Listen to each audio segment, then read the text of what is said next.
I got to ask about that England position. Guys, Callum Wilson, do you think he should be on the plane to the World Cup in about 4 weeks' time?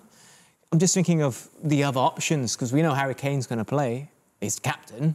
He's the one. He's been the most constant goal scorer, logically he would be, for the national team. There seems to be a lack of goals coming from elsewhere, though. Mike? Well, it's good for him to be prominent now and scoring goals, so he's got to be in the thoughts of the England manager for sure.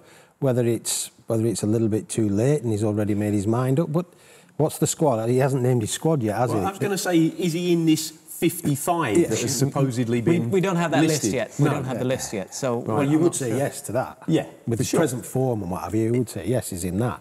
But then he gets whittled down a little bit, you know. So, listen, he's right. Yeah. All he can focus on is playing for Newcastle, putting in performances. Yeah. He's not really in charge of anything else. He's not in charge of the selection that Gareth's going to make.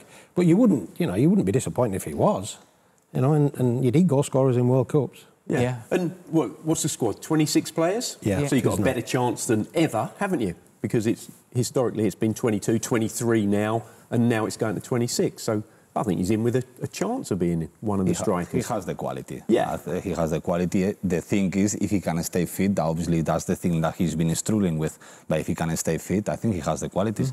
And if he keeps scoring, well, you never know. Why not? Because I'm just thinking of the competition up front. It would be Tammy Abraham, Harry Kane would be the starting choice, Callum Wilson's name. Who else would be in the equation for England as a striker?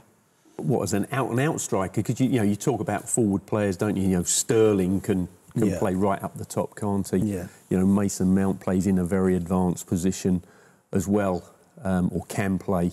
I don't actually think England have a huge selection or a great wide selection of out-and-out strikers as such. Ivan Toney. Yeah, great shout. Yes. That's the other one. Come into that category, you know, of the pair of them. They're both vying to be in the selection process, I'm sure. But it's, you know, we don't talk about strikers a lot because there isn't many what you would call strikers. We call them forwards now. Yeah. You know, and they play in one of the three positions up top and what have you. But we don't actually look at strikers as such. And those two are strikers. They are strikers, down the middle, prominent strikers.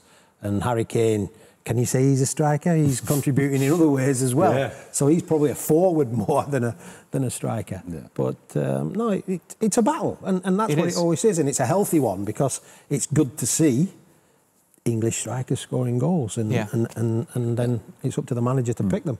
Tammy Abraham, I know he's in a different league, but it's just for England. Maybe I shouldn't ask you this question. For England, there just seems to be a lack of goal scorers apart from Kane. He's been the most consistent. Saka's chipped in with quite a few.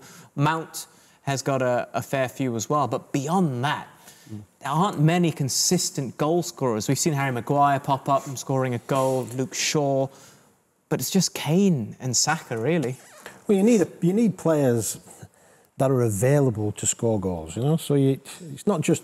It's players who could be on the bench that can change a game as well, you know, and certainly when it comes to competition football, it's those moments that make the difference. What's your selection going to be at the start of the game, but what's your method going to be during the game, and depending on the state of the game, who goes in to score you that vital goal, you know. And there's loads of debates. There's debates about the full-backs. There's always debates going into a World Cup, and everybody will pick a different group of players. Trent Alexander-Arnold, we keep talking about him. Is he going to play? Is he not? But from an attacking point of view, I would say there's going to be moments in a World Cup when you might need that rather than a stronger defender. So, listen, it's not our problem. It's Gareth's problem to get that balance right, and I'm sure he will. But one thing's for sure, he's going to have plenty to think about because players are starting to show some real form. Yeah. The other thing which I found amusing, I know he said it in jest, but what Callum Wilson mentioned about a week ago, that Haaland should have the golden boot. He should have it to himself.